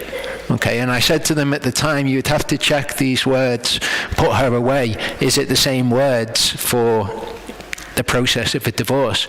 But this doesn't mean the same thing. It's not the process of a divorce. It's not an official divorce which is happening here. It's kind of like your general words to put somebody away to, but not in the sense of the 2 steps of divorce. Check that out on Blue Letter Bible anyway. But while he thought about this, see, an angel of Yehovah appeared to him in a dream, saying, Yosef, son of David, do not be afraid to take Miriam as your wife, for that which is in her was brought forth from the set-apart spirit. It was begotten of the set-apart spirit. The word yalad, we have the word toldot, those things which are brought forth from. This was the bringing forth from the set-apart spirit. And she shall give birth to a son, and you shall call his name Yeshua, which means he shall save. And then the reason that you should call him Yeshua is given plainly, for he shall save his people from their sins. Call him he shall save, because he shall save his people from their sins. Really plain. People have all sorts of confusion about this name as well. And, they'll say, why are you using the name Yeshua? Why are you not using Yehoshua or Yahushua or Yahawashi or whatever people have in their heads? But none of those things mean he shall save. They say he should be called Yehoshua because that's what Joshua was called. He wasn't called Yeshua, he was called Yehoshua. But Joshua was called Yeshua. You look at the later accounts of him in his life, the word there in Hebrew is Yeshua, which means he shall save. All of the Aramaic recordings which use the same or corresponding letters to the Hebrew letters show us that it's Yeshua. The Greek word Eusus cannot come from Yehoshua. It is a transliteration of the word Yeshua. So the Greek rendering of the Hebrew word. We know what the original Hebrew word was because we can reverse engineer it from the Greek. We can't end up at Yahawashi. We can't end up with Yahushua or Yehoshua. Well, people get these ideas in their heads. They read articles on the internet or they watch YouTube videos and then they think that they've come to some kind of understanding about Hebrew. But they don't have the wider context to know whether or not it's a valid argument which is being made. It's just a thing which someone has said, which is then perpetuated and believed. But again, all of the historical evidence shows us Yeshua. These ideas have come about more recently, just like with the name Yahuwah, which exists because people don't understand how Hebrew has to work, how the grammatical rules of Hebrew are. You should call his name, he shall save, for he shall save his people from their sins. And Abraham circumcised his son Yitzchak when he was 8 days old, as Elohim had commanded him. And Abraham was 100 years old when his son Yitzchak was born to him. And Sarah said, Elohim has made me laugh, and everyone who hears of it laughs with me. And she said, who would have said to Abraham that Sarah would nurse children? For I have borne him a son in his old age. The child grew and was weaned, and Abraham made a great feast on the day that Yitzchak was weaned, which I imagine was probably a little bit too much for him on his first day on solid food. Abraham made him a great feast on the day that he was weaned. This is something that we've completely lost from our culture, but something that is celebrated in the scriptures. Okay, the day that a child is weaned, the day that a child stops breastfeeding is celebrated in the scriptures. We see here Abraham made a great feast to celebrate this day. And if you look for this word weaned throughout scripture, you'll see that this is something which is constantly brought up as a cause for celebration. And Sarah saw the son of Hagar the Mitzrite, whom she had borne to Abraham, mocking. So she said to Abraham, drive out this female servant and her son, for the son of the female servant shall not inherit with my son, with Yitzchak. And this has spiritual connotations as well, which Paul brings out in his letter to the Galatians. In Galatians 4 it says, say to me, you who wish to be under Torah, do you not hear the Torah? Okay, if you want, whether or not you're going to make it into the kingdom to be on the basis of Torah, do you not hear the Torah? Do you not realize that you've fallen short of Yehovah's perfect standard? For it has been written that Abraham had two sons, one by a female servant, the other by a free woman. Okay, this is Hagar, the servant, and Sarah, the free woman. But he who is of the female servant was born according to the flesh, and he of the free woman through promise. So Abraham did this through his flesh, didn't he? He did it by the works of the flesh to bring about what he saw as Yehovah's plan. This is how it's going to be. The son of the free woman, though, came through the promise. Okay, it would have seemed to have been impossible according to the flesh. This is allegorical, for these are the two covenants. One indeed from Mount Sinai, which brings forth slavery, which is Hagar. What does it bring forth slavery to? Brings forth slavery to sin. Okay, not slavery to the Torah. Brings forth slavery to sin, because the power of sin is the Torah. Without the Torah, there is no definition of what sin is. That doesn't mean that the Torah is sinful or that the Torah is bad. It just means that it gives us the description of what sin is. And having been given that description, now we are accountable before Elohim. So the covenant from Sinai, and Paul writes about how holy and perfect and great the law is, that brings forth slavery, because no matter how good the Torah is, all it can do for people who have sinned is show them that they need the Mashiach. For this, Hagar is Mount Sinai in Arabia and corresponds to Yerushalayim, which now is and is in slavery with her children. So the Yerushalayim, the Jerusalem that was on the earth, okay, which now is and is in slavery to sin with her children. That's why Yeshua goes to them and says that they will be set free. And they can't understand what it means when he says that they'll be set free. But the Yerushalayim above is free, which is the mother of us all. The mother of us all is Sarah. Okay? So Yerushalayim below, that's in slavery to sin, that is Hagar. It's allegorical for Hagar. The Yerushalayim that's above and is free and is of the promise, which will be inherited by the children of the promise, that is Sarah in the allegory that we have. For it is written, rejoice, O barren, you who do not bear. Break forth and shout, you who do not have birth pains. For the deserted one has many more children than she who has a husband. I think this confuses people because they still try to fit Sarah and Hagar into what this is saying. When Sarah is the deserted one, the barren one, and she had a husband. So Hagar wasn't the only one with the husband. But what they're missing is that this is Isaiah 51. And Paul isn't saying Isaiah 51 is talking about Sarah and Hagar. He's saying both Isaiah 51 and the story of Sarah and Hagar are talking about this allegorical situation which we have. And we, brothers, as Yitzchak was, are children of promise. But as he who is born according to the flesh then persecuted him born according to the Spirit, so also now.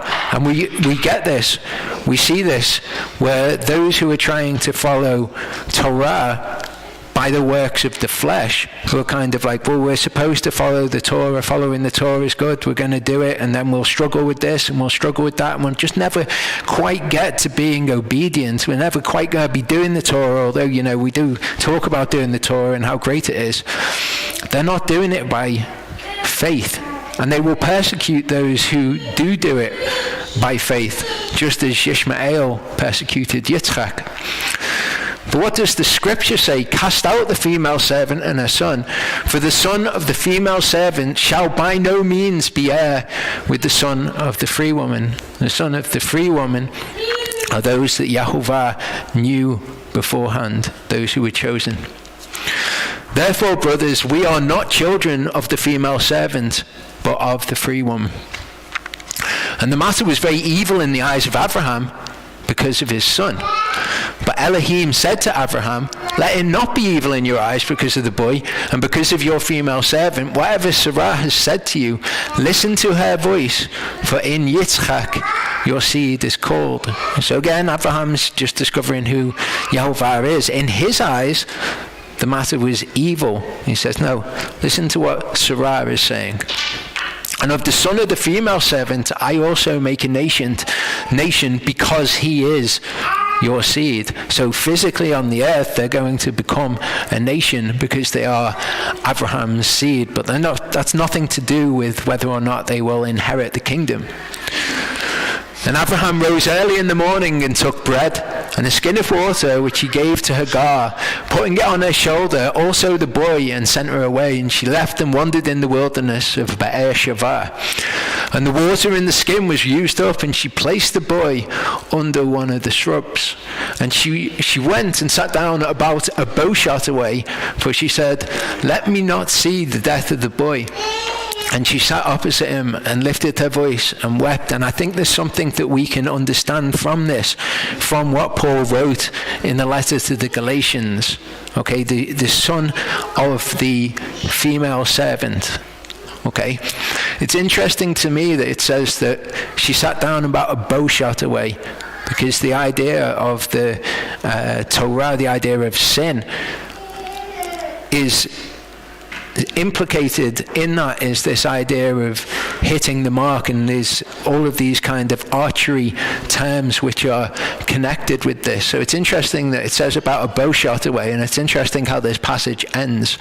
It says, "And Elohim heard the voice of the boy, and the angel of Elohim called to Hagar from the heavens and said to her, 'What is the matter with you, Hagar? Do not fear, for Elohim has heard the voice of the boy where he is. Arise, lift up the boy and hold him with your hand, for I make a great nation of him.' And Elohim opened her eyes. She saw a well of water, and she went and filled the skin with water, and she gave the boy to drink of this water." So this is somebody who was following Torah by works of the flesh in the allegory. "And Elohim was with the boy." Her eyes are opened. She gives him water to drink. "Elohim was with the boy, and he grew and dwelt in the wilderness and became an archer." Again, he became an archer. He became one who hits the mark. Okay? Elohim met him or heard him where he was at. Then her eyes were opened. She gave the boy water to drink. You know what that is? Idiomatic of. And Elohim was with the boy, and he grew to become an archer. So Elohim can meet people in that place as well if they turn to him in faith.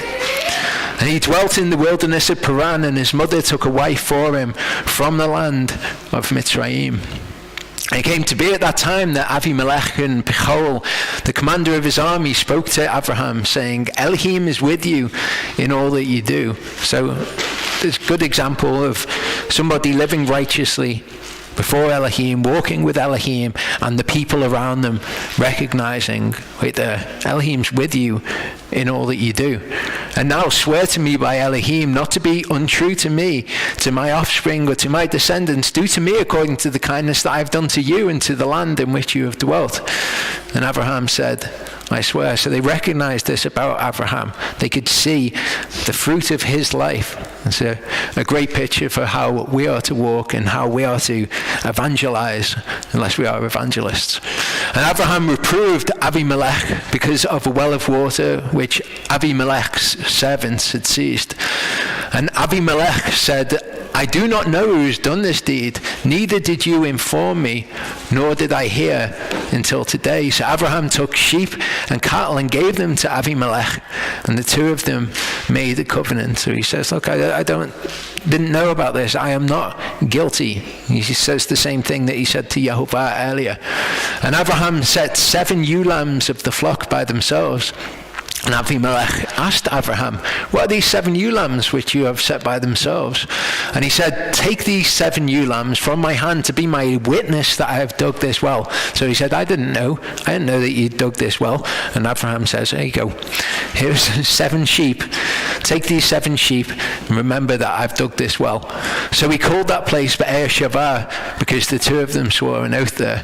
Thus they made the covenant of Beer-sheva, and Abimelech rose with Pichol, the commander of his army, and they returned to the land of the Philistines. And he planted a tamarisk tree in Beer-sheva, and there called on the name of Yehovah, the everlasting Ale. Remember, They knew the name to speak, Yehovah, but they knew him as El Shaddai. That was the character by which they knew. And Abraham sojourned in the land of the Philistines many days. It came to be after these events that Elohim tried Abraham and said to him, Abraham, and he said, here I am.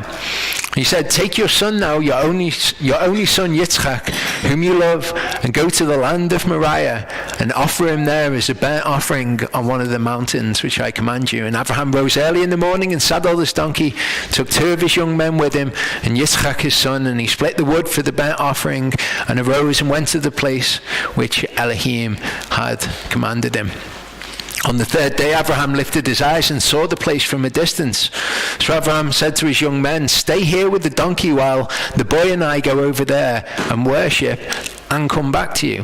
Which is an interesting thing for him to say to them. It tells us in Hebrews that he reckoned that Elohim was able to raise Yitzchak from the dead. He told him, go offer him there as a burnt offering. He goes there and he says, we're just going over there for a bit, but we'll come back. And Abraham took the wood of the burnt offering and laid it on Yitzchak his son. And he took the fire in his hand and a knife. The 2 of them went together. It's the actions of a man of faith. He's been told to do this incredibly difficult thing. He doesn't know how it's going to pan out. All he knows is that he's going to go and he's going to do it. And that because Elohim has promised that Yitzchak is the child of the promise, that he'll work that particular aspect of the situation out. Again, this is all on the background of these people don't have the scriptures. They don't have the reassurances that we have in the scriptures. He's learning who Yehovah is just on the fly. Yitzchak spoke to Abraham, his father, and said, my father. And he said, here I am, my son. And he said, see the fire and the wood, but where is the lamb for a burnt offering?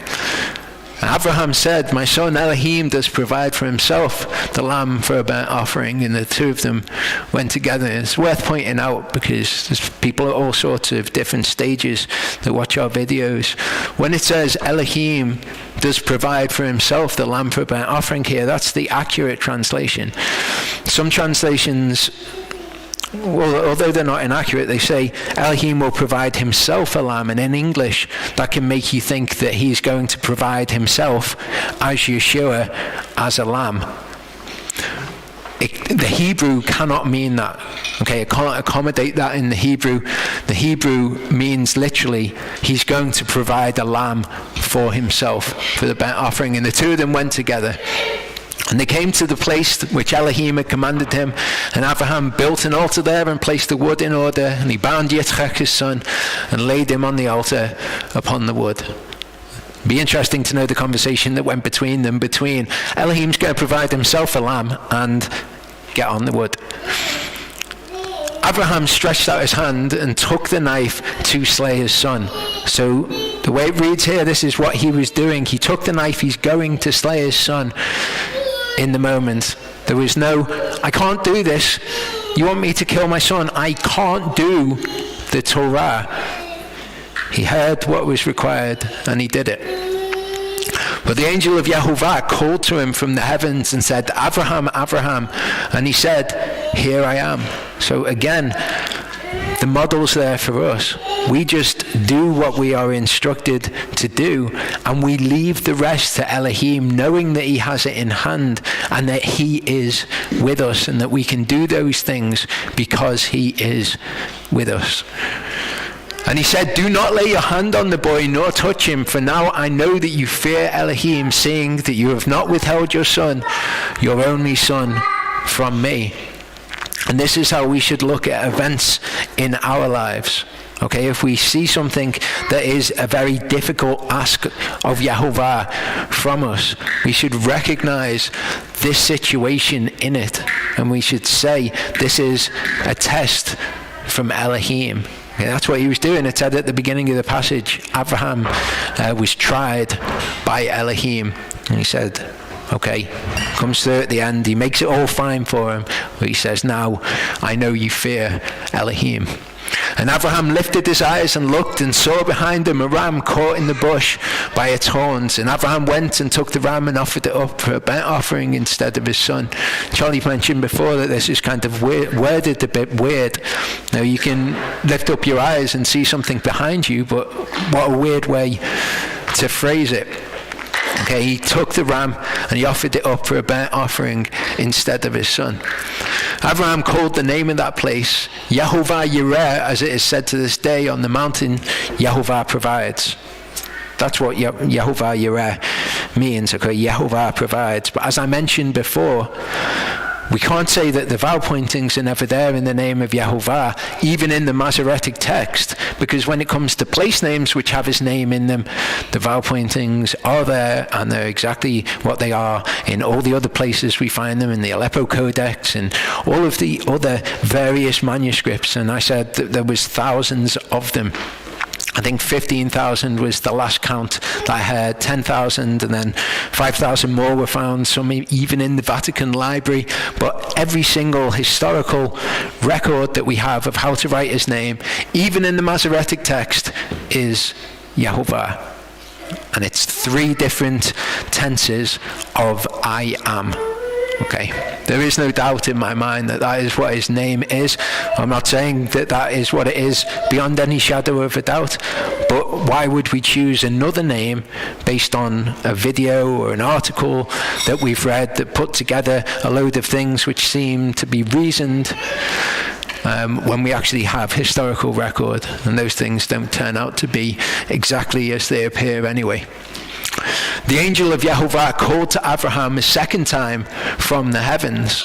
Okay, and it always strikes me when I read that he's calling to him from the heavens. The angel of Yehovah isn't there next to him saying anything to him.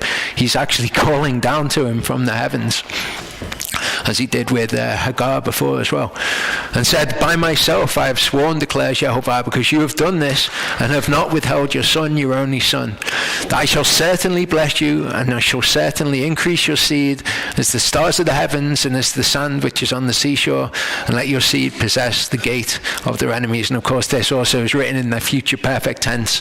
I have certainly blessed you. I have certainly increased your seed as the stars of the heavens. It's already done to the one who was, who is, and is to come. And in your seed all the nations of the earth shall be blessed, because you have obeyed my voice, or have been blessed. Then Abraham returned to his young men, and they rose up and went together to Be'er Sheva.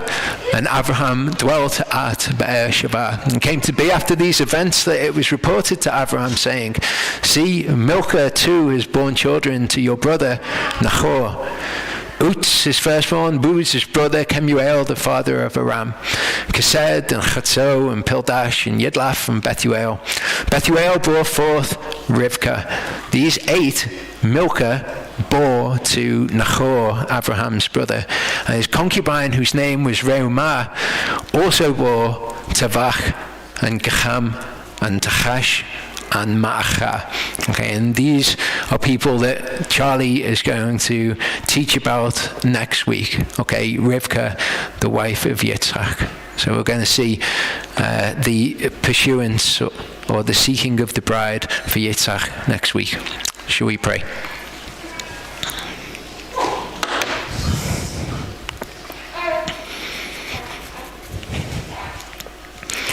Father, I thank you for the faith that you've given to us all.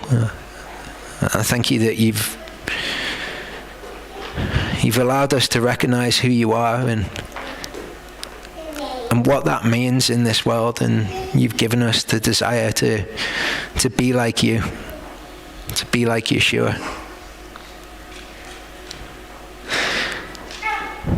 I thank you for the things that you've shown me this week, the reassurance that you've given me, and I pray for the people who are watching this that need reassurance, that you would use your word to reassure them, and that in the pressures that they have in their lives, they would experience the comfort that comes from you. Thank you that you're showing us who you are, and you're allowing us to remove the foreign gods from our midst. Bless you, Father. Amen.